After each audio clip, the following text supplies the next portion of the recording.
আজ সকালে ঘুম থেকে ওঠার পরে ঘরটা ঝাড়ু দিতে আমার সাথে যেটা হলো, আমার নখটাই গেল। উল্টোটা হচ্ছে এটাই যে কোনো জিনিস বেশি বাড়তে দেওয়া মোটেই ভালো না। তো তেমনই আমি আমার নখটাকেও বাড়তে দিয়েছিলাম, অনেকটাই বড় হয়ে গেছিল। প্রয়োজনের থেকে অনেকটা বেশি হয়ে গেলে যেটা হয় আর আমাকে সেটা কেটে সাফ করে দিতে হলো, মানে পুরো পরিষ্কারই করে দিতে হলো। তো এদিকে আমি আমার নখটা পরিষ্কার করার পরে চলে আসলাম। ওই যে আমার জামা কাপড় কিছু ময়লা হয়েছিল সেগুলোকেই ধুতে হবে, তার জন্য আমি দেখলাম এখন আমার একদম পারফেক্ট টাইম। তো এই টাইমে আমি আমার কাজগুলো কমপ্লিট করে ভাবলাম যে তোমাদের সঙ্গেও কিছু শেয়ার করি। তো চলো, কেমন আছো বন্ধুরা? আমি তো ভালো আছি। তো সকালবেলায় ওঠার পরে আমার কাজগুলো করতে বেশ ভালোই লাগছে। এখন সকাল না, অবশ্যই বেলাটা অনেকটাই হয়ে গেছে, এখন প্রায় 8:30 মতন বাজে। আর আমি চলে এসেছি আমার জামা কাপড়গুলো পরিষ্কার। নিজের কাজ নিজের করতে বেশ ভালোই লাগে, যেমন আমি আমার কাজগুলো নিজেই করি। কিন্তু আজ একটু কাজ কমপ্লিট করার পরে যেতে হবে আমাকে বাজারে, কারণ বাজারে আমার কাজ আছে। তো কি কাজ আছে আমি তাড়াতাড়ি আমার কাজগুলো কমপ্লিট করে নিই। আর আমি যাব বলেই দিলাম যে বাজারে। তো বাজার থেকে অনেক জিনিস কেনার আছে, তো সেগুলোই কিনতে যাব।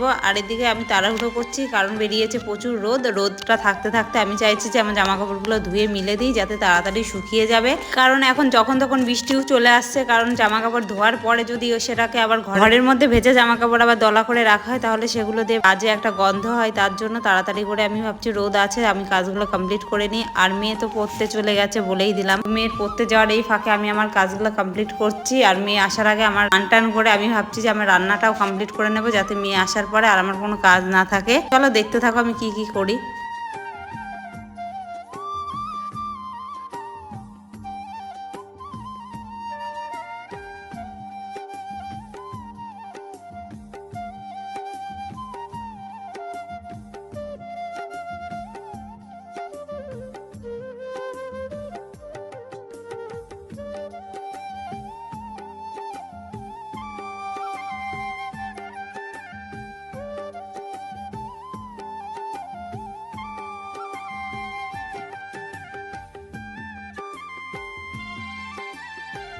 তো তোমরা দেখতেই পেলে আমার কাজগুলো প্রায় কমপ্লিট হয়ে এসেছে। তো চলো চলে আসবে আবার নতুন একটা ভিডিওর সাথে।